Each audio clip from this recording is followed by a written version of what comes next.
మా గ్రామానికి రెండు పేర్లు ఒకటి అప్పాయపల్లి, రెండవది ఎర్రపల్లి. చాలా మంది వచ్చినప్పుడు అప్పాయపల్లి ఎర్రపల్లి అనుకునే వాళ్ళు, కాకపోతే రెవెన్యూలో రాస్తున్నప్పుడు అప్పాయపల్లి, పిలుస్తున్నప్పుడు ఎర్రపల్లి. బహుశా ఏ గ్రామానికి రెండు పేర్లు లేకపోవచ్చు, రెండు పరిమితులు ఉన్నాయి, రెండు వార్తలు ఉన్నాయి. అట్లాంటి గ్రామం మాది సార్.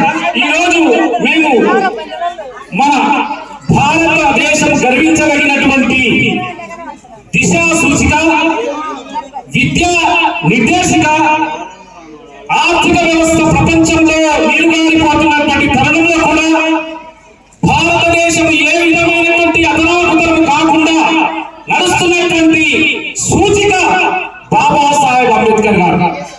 బాబాసాహెబ్ అంబేద్కర్ గారిని మా గ్రామంలో ఒక నిలబడుకోవాలని చెప్పి చాలా రోజులుగా ప్రయత్నం చేశాం.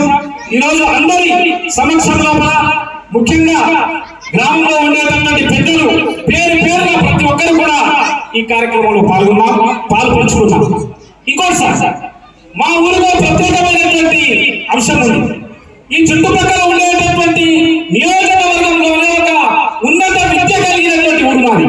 ప్రతి ఇంటిలో పోస్ట్ గ్రాడ్యుయేట్ డాక్టరేట్ చదివినటువంటి వాళ్ళు కేవలం అప్పాయపల్లి నుంచి ఉన్నారని సగర్వంగా చెప్పగలుగుతారు.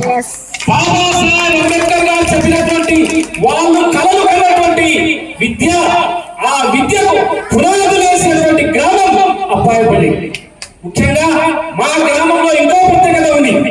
మా గ్రామంలో కేవలం బహుజనులు మాత్రమే ఉన్నారు. మా గ్రామంలో కేవలం బహుజనులు మాత్రమే ఉన్నారు.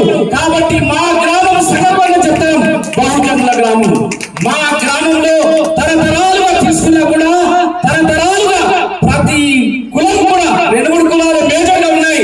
ప్రతి కులం కూడా గ్రామంలో నిర్ధారించేటటువంటి న్యాయ వ్యవస్థలో, పంచాయతీలో పాల్పంచుకునేటటువంటి సగర్వమైనటువంటి గ్రామం అని మేము చెప్తున్నాం.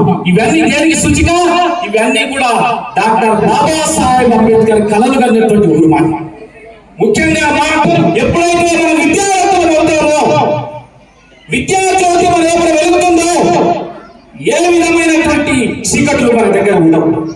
చూడండి, మనం ఇంత టెక్నాలజీ పెరిగినప్పటికీ ఈ రోజు కూడా వేరే దేశానికి వెళ్ళి చదువుకోవాలంటే ఎన్నో ఇబ్బందులు ఉన్నాయి.